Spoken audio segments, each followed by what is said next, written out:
But what about Port Adelaide and Geelong? This seems like ages ago, this game. It does, and Port Adelaide were terrific the other night, and it seemed like all their players, like a Motlop, Ebert, they kicked 5 goals between them, Laddams, these guys that you needed to stand up in a game, they're so even across the board, they did. And then you look at the Cats and Menegola and Guthrie, Gary Rowan, they've been so good all year, but too much was left to Paddy Dangerfield the other night. They played him forward, they played him midfield, he did everything he possibly could, but across the board, Port Adelaide just had a more balanced team the other night. They didn't handle the pressure, no doubt about it. They fumbled. A lot of fumbles the other night by the Cats. Port Adelaide were tougher and harder, and they were really good. And Ken Hickley, really big game for him. So well done to Port Adelaide. And what about Motlop, Bill?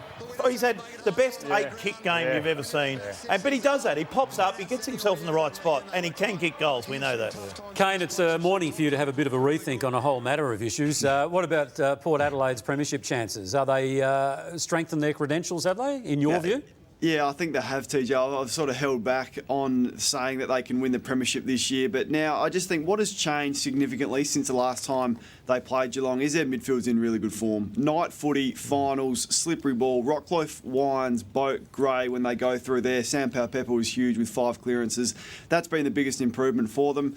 And I genuinely think they're the toughest team in it. They attack the footy harder than any other side. That's always going to give you a really good shot at winning a premiership. Tom Hawkins is a very proud man. He's been my most valuable player for the whole season, yet he would be feeling sick still. You know, he'd have a million people calling him saying, "What happened, Tom?" You know what I'd do, Tom Hawkins? I'd drive out to Metricon Stadium, the Gabba, where they're going to be playing, and I would just go to every position that you missed and just have shot after shot after shot and just get rid of that one and say move on to the next week and just try and build his confidence that way. You know, that's what I'd be doing. Some of the hard shots. You should have kicked 2, those early 2, but Port did well. They pushed him wide and they were wide shots. But I thought his game was pretty well. His ruck work in the forward line is unbelievable. And just on that too, Port have won, but Kane, in my opinion, neutral territory, Trent McKenzie again, say if they get to play them again at, say, a Gabba venue, I'd be still pretty nervous if I was Port Adelaide with that matchup.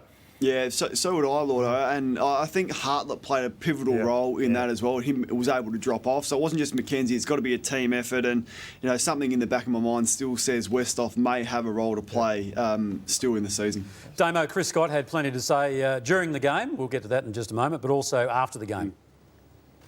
Yeah, he did, and he did that on the back of it being a 12th finals loss for the Cats since their 2011 premiership. They've only won the 4 matches in that time span. And TJ, he wants us in the media to judge them on the isolation of 2020 itself.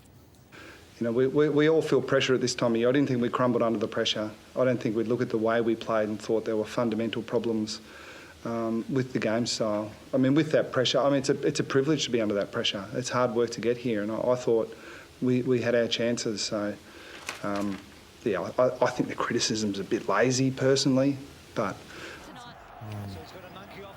Yeah, look, I don't see it as lazy. It's just a fact. They've won 4 of 16, and this was the issue you're referring to, TJ. He had a crack at Ray Chamberlain for the low bounces in that particular game. Again, he's a coach. He can do what he wants, but I think time over again, he probably would refrain from doing that. Hey, Damo, he'd be happy with the tan, though. Yeah, he would be. Can you ask Damo, the AFL, what gives Ray the right, though, to bounce it to the left of the circle? So instead of bouncing in the middle, he's bouncing to the left, which was favouring the ruckman to the left-hand side. So...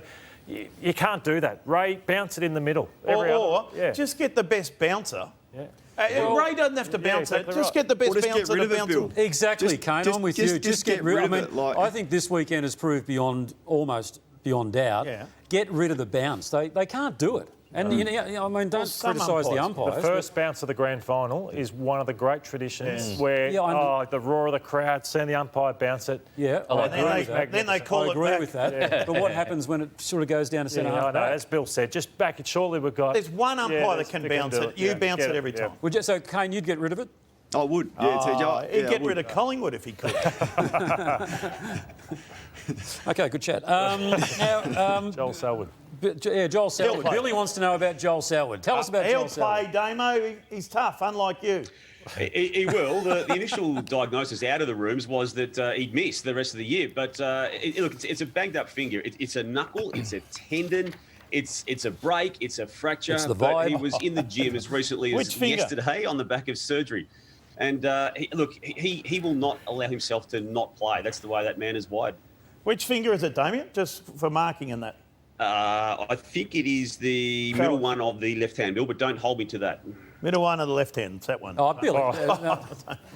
Well, it's important when you're marking, Tony. Now